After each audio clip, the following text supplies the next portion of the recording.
बडोद्याहून येत आहेत चिराग मैडा. जोरदार टाळ्यांनी स्वागत करूया.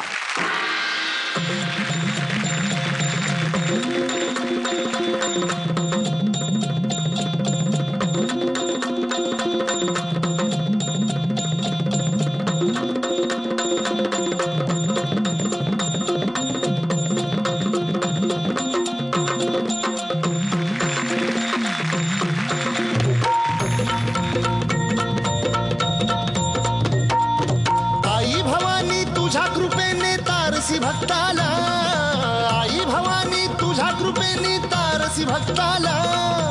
अगाध महिमा तुझी माऊली वारी संकटाला. अगाध महिमा तुझी माऊली वारी संकटाला. आई कृपा करी माझ्यावरी जागवी तो रात सारी. आई कृपा करी माझ्यावरी जागवी तो रात सारी. आज गोंधळाला ये मांडला भवानी गोंधळाला ये. गोंधळ मांडला गंबे गोंधळाला ये. गोंधळ मांडला भवानी गोंधळाला ये. गोंधळ मांडला गंबे गोंधळाला ये.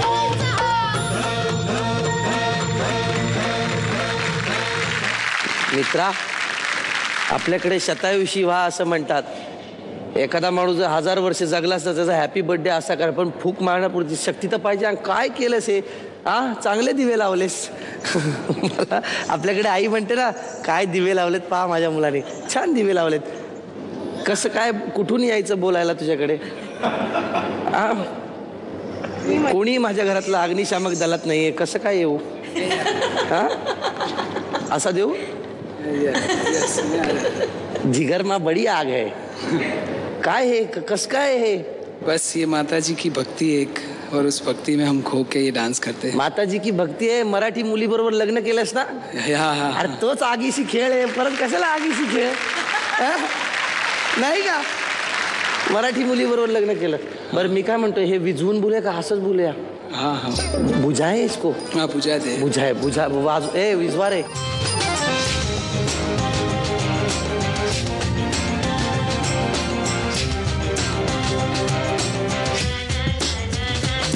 ये स्पेशलिटी आपका?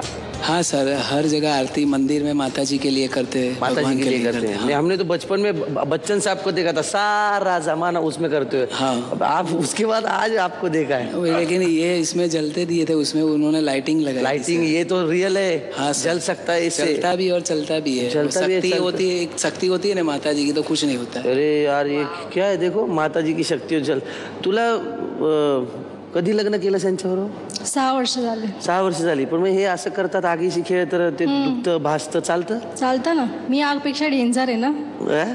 असं म्हणले ना आधी तसं आहे. आगीशी खेळ असतो.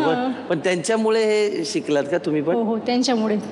ते माझे सर होते आणि मग आमचं जमलं आणि मग लग्न झालं. ते तुमचे सर होते? ते काय शिकवायचे तुम्हाला? दोन्ही शिकवायचे, डान्स आणि प्रेम पण. डान्स आणि प्रेम? डान्स शिकवायचे, पण मला त्यांच्याशी प्रेम झालं आणि मग आमचं लग्न झालं. चिराग, बहुत बहुत खूबसूरत वाकई. मतलब दिवाळीचा सण तर आमचा होऊन गेला, पण तुमच्यामुळे आम्हाला ह्या मंचावरती परत एकदा दिवाळी दिसली. परत एकदा एक अद्भुत सुंदर काहीतरी दिसलं. आणि नक्कीच तुमच्यामध्ये काहीतरी दैवी असणार तेव्हा तुम्ही नाच करत असाल तेव्हा, की अशा प्रकारची एक काहीतरी शक्ती येऊन. म्हणजे मी बघितलं स्वतः, खाली थोडंसं आग पडली होती, ती पण तुम्ही पायाने विझवून टाकली कारण ती वाढू नये किंवा त्यांच्या घागऱ्याला ती लागू नये म्हणून. अप्रतिम अप्रतिम. आणि निकिता, तुम्ही फारच सुंदर दिसताय. म्हणजे तुम्ही सांगितलं नसतं तर तुम्ही मराठी आहात ते कळलं सुद्धा नसतं. आणि तुमचं मराठी आता थोडं गुजराती बोलतंय का मराठी असं झालंय. पण बहुत सरस छे. बहुत सरस छे. મને બહુ ગમી. मैम, आपका जो पिक्चर था अनिल कपूर के साथ और श्रीदेवी के साथ, जुदाई पिक्चर था, तो मैं इनको हमेशा यही बोलता था कि कोई लड़की अगर मुझे 10 लाख 15 लाख देगी तो मैं आधा बांट लेंगे और शादी कर लेंगे दूसरी.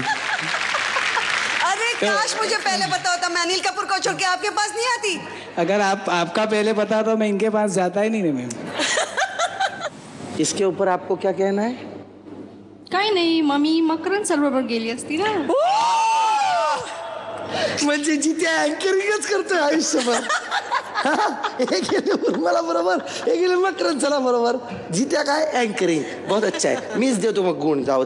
बरं मकरंद सर तुम्हाला कसं वाटलं? मला असं वाटतंय की या सगळ्या ज्या तुमच्या ज्योती आहेत त्या गावातनं, गुजरातमधनं म्हणा, थोड्या महाराष्ट्रातनं म्हणा, आपापसात येऊन गप्पा मारतायत की पहिल्यांदा असं वाटलं की एका गुजरात्यांनी मराठी मुलीशी लग्न केलं आणि मराठी पाऊल पडते पुढे मध्ये अटके पार झेंडा रोवला. 10 पैकी किती पदकं मिळतात तुला हे आपण बघूया. आधी कुणाला विचारूया, मकरंद सरांना की उर्मिलाला? उर्मिला जी. थांब करतो मायनस. चिराग और निकिता, आपके इस खूबसूरत परफॉर्मन्स के लिए और ही सगळी संध्याकाळ इतकी सुंदर, ज्योतिर्मय आणि अगदी मॅजिकल करून टाकली तुम्ही, त्यामुळे त्याच्याकरता मी तुम्हाला 8 पदकं देते. 10 पैकी 8 पदकं. वा थँक्यू थँक्यू.